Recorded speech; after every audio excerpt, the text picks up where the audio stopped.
Today I'm going to show you how to replace stereo on my Swift Sport. I've bought a aftermarket Android unit from AliExpress. I'll leave the link in the below. Should be quite simple and easy. First you need to remove the plastic casing underneath the steering wheel. That can be done with just pulling it on both sides, and it should come apart easily. Now you'll be able to see underneath the steering wheel. You need to take the glove box out by pulling the plastic on each side, pushing it in both sides. So push it on this side and then push it in on this side. Should be able to, yeah, as you can see it's soft now. Take it out. You'll need to look for bolts in the top corner. There's one there and there's one above it. They'll need to be open on both sides. Back on the other side, you should be able to see the bolt just here. That is a 10mm screw, and there's one above it. To take that off, it should be able. Passenger side, you need to remove this bolt here, and there should be one bolt above it. And then you should be able to. So once you've removed the bolts, you need to put a screwdriver up in between the metal pole and the stereo and push it out. Once you've pulled it out like this, you'll need to remove the cables that attach to the stereo. Just pull it out, or put your hand around the side from the bottom to remove the clips. Then you should be able to slide it out.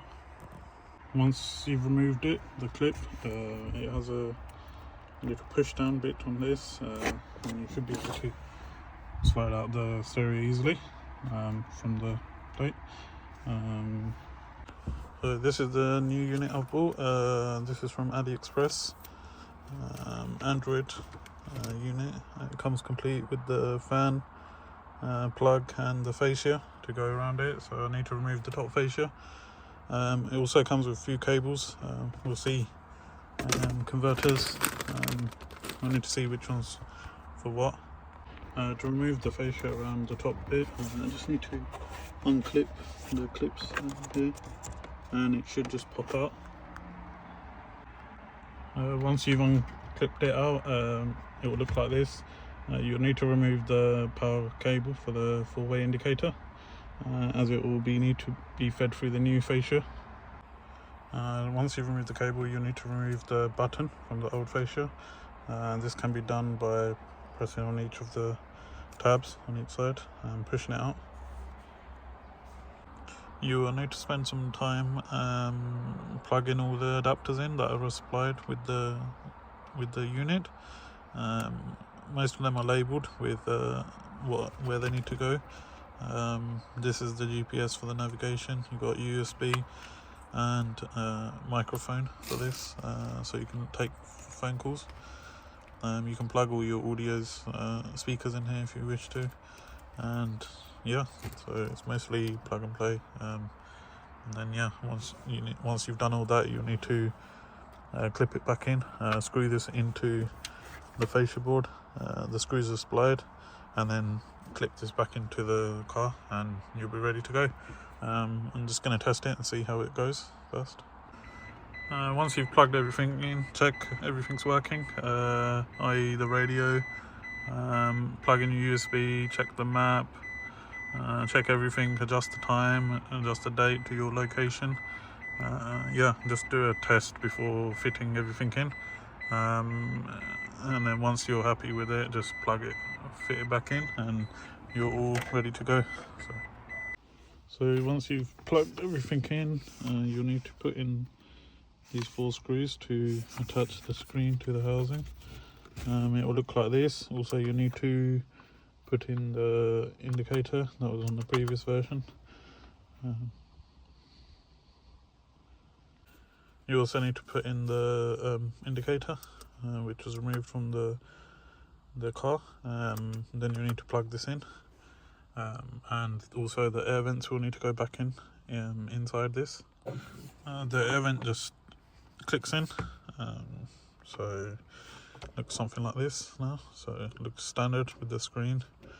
The clips are in.